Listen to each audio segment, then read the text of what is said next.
the Holy Spirit be with thee, enlightening, strengthening, and endowing thee with wisdom all the days of thy life. The most honorable commendate Michael, beloved of God, elected and confirmed, is now brought forth to be ordained as the Bishop of the city of Boston, which enjoys the protection of Almighty God.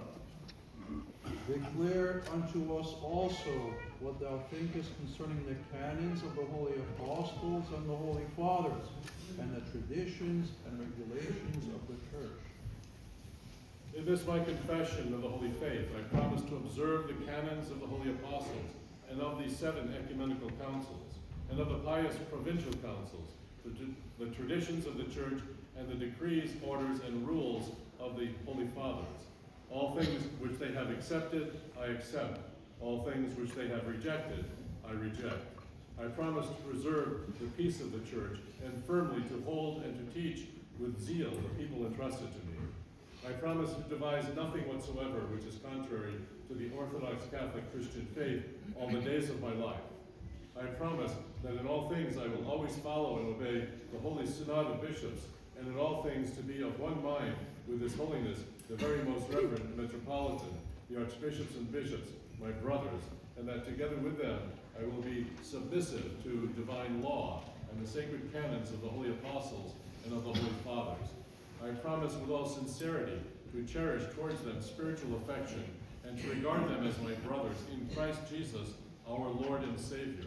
I promise to rule the flock committed to me in the fear of God and in devoutness of life. I promise to do this with all diligence and to care for and guard the flock from all heretical doctrines and teachings. In this my written profession of faith, I also confess that I have come to this ministry neither by the promise nor the gift of money, whether gold or silver.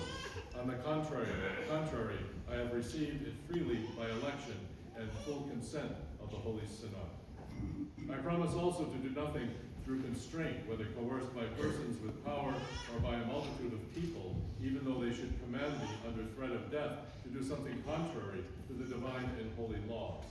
I promise not to celebrate divine liturgy in any diocese other than my own, nor to exercise any other priestly function without the permission of the bishop of that diocese. I will neither ordain to the priesthood, nor to the diaconate, nor to any other ecclesiastical rank in the diocese of another, nor will I receive such into my diocese without letters of dismissal from their own bishops. I will deal with the opponents of the Holy Church reasonably, uprightly, and gently, as taught by the Apostle Paul, for the servant of the Lord must not be quarrelsome, but kind to everyone, an apt teacher, forbearing, correcting his opponents with gentleness. God may perhaps grant that they will repent and come to know the truth. I promise to visit and watch over the flock which is now entrusted to me after the manner of the apostles, so that they remain true to the faith and true in the performance of good works. I will show special concern for the priests. I promise to inspect with diligence, to exhort and to restrain, in order that schisms, superstitions, and unholy venerations may not arise, and customs contrary to Christian teaching of piety and good morals may not injure the Christian way of life. All those things which I have this day promised in word, I also promise to perform in deed to my last breath, for the sake of the promised good things to come. May God, who knoweth the heart, be the witness of my vow.